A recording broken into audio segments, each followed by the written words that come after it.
Поштувани присутни, денес сум горд и задоволен на отворањето на дневниот центар за церебрална парализа во Прилеп. Задоволството ми уште поголемо што ваков центар се отвора прв град во Македонија надвор од Скопје и сакам да упатам благодарност на министерката Мила Царовска за дадената морална и финансиска поддршка за правење на овој центар. Исто така да упатам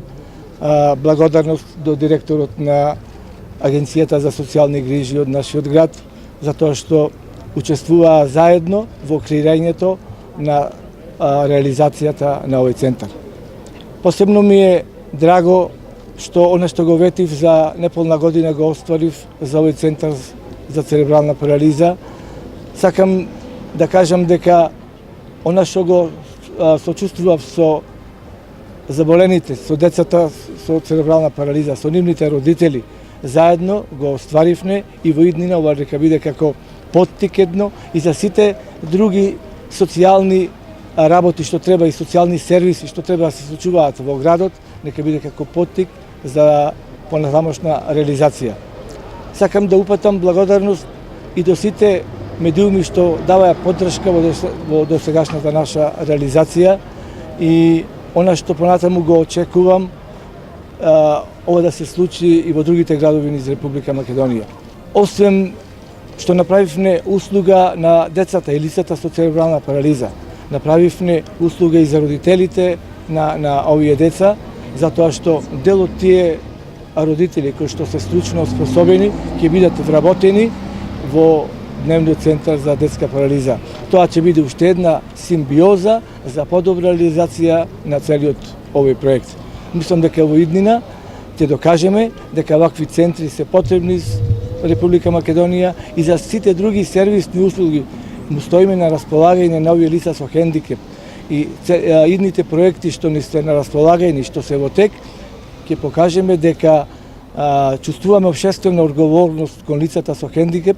и во наредниот период тоа ќе го направиме. Ние како влада се залагаме за унапредување на системот на социјална заштита. И вчера знаете дека најавивме се покачува социјалната помош 3 пати, но тоа не е доволно за да имате функционален систем на социјална заштита, затоа што социјалната заштита има втора компонента која што се однесува на социјалните услуги на локално ниво, кои што го подобруваат квалитетот на живење на граѓаните, кои што имаат потреба од истите. И токму затоа целата оваа реформа ја водиме и низ отварање на социјални услуги. Мене ми е навистина драго што градоначалникот веднаш по повикот што јас како министерка минатата година го испратив до сите општини, направи проект, го достави до министерството и веднаш обезбедивме финансиски средства. Тоа се нешто повеќе од 2 милиони денари за да овој центар денеска можеме да го отвориме и да кажеме дека е еден од посовремените во кој што може да се извршуваат сите функции кои што се потребни во овој центар. Лицата тука не само што ќе доаѓаат да се социјализираат, туку во ваквиот тип на центри треба да доаѓаат и сите други групи на граѓани, затоа што многу е важно да имаме општество кое што ги прифаќа лицата со различни видови на попречености, затоа што е многу лесно да ние ги однесеме во дневен центар и да тие останат таму. Не,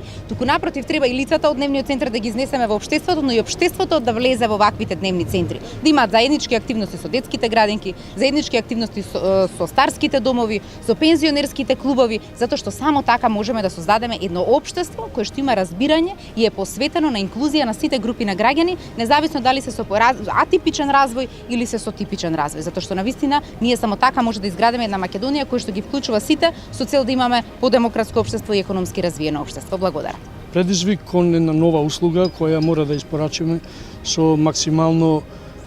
квалитетна, би рекол, наша поддршка во сите тие работи, имајќи предвид дека ние ќе се занимаваме со подигање на едно квалитетно секојдневие и психосоцијален живот на оваа категорија корисници за која денеска сме овде. Факт е дека негата, едукацијата и социјализацијата ќе ни биде најбитна работа. Факт е дека ова ќе го направиме со мултисекторски тим од 10 колеги кои допрва ќе се стекнат и со нови, би рекол, знаења, ради тоа што активно ќе биде вклучен тука и Заводот за социјални дејности, каде што секој од нас ќе биде доволно обучен и со сертификат да може да одговори на овие услуги. Факт е дека овој простор е простор на општината, тие го направија својот максимум, вложија максимално многу, ние ќе бидеме само со обврска, како што реков, да ги сервисираме услугите на граѓаните и во крајна линија да ги покриваме оние трошоци согласно потребите на корисниците кои ќе бидат овде. Чест ни е што деве денеска имавме и една покрај отварањето на дневниот центар, што треба да служи како пример и за останатите општини,